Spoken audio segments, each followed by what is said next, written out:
아무 일도 하지 않은 죄. 엄마, 오늘은 내가 하지도 않은 일 때문에 선생님께 야단 맞았어. 학교에서 돌아온 아이의 말에 엄마는 화가 났다. 항의하기 위해서 학교에 전화한 어머니에게 선생님이 말했다. 아이가 숙제를 전혀 하지 않았습니다.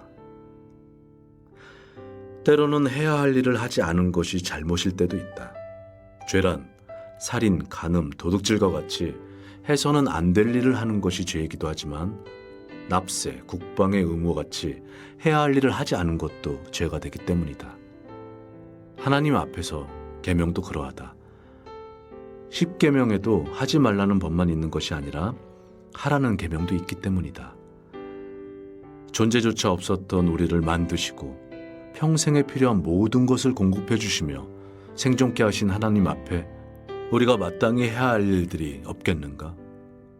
창조주를 존중하고 공경하며 감사하는 것이 모든 것을 받고 누리며 살고 있는 피조물에게 마땅한 의무인 것이다.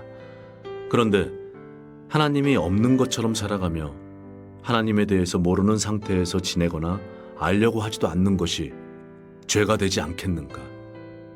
하지 않아야 할 일들을 하는 것도 죄가 되지만 분명한 것은 피조물로서 마땅히 해야 할 의무와 도리를 저버리는 것도 큰 죄가 된다는 것이다. 아무것도 하지 않는 것이 죄다. 그토록 많은 은혜를 받고 살아가고 있으면서 은혜에 대한 반응, 감사, 그리고 보답 없이 살아가고 있는 것이 바로 죄다. 받은 은혜가 많으면 많을수록 아무것도 하지 않은 것은 점점 큰 죄가 된다. 우리 모두에게는 전보다 더 일하고 희생하고 섬기며 살아가야 할 이유가 있다. 우리 모두 넘치는 은혜 속에서 하루하루 살아가고 있기 때문이다. 서도석 목사님의 단상, 아무 일도 하지 않는 죄이었습니다.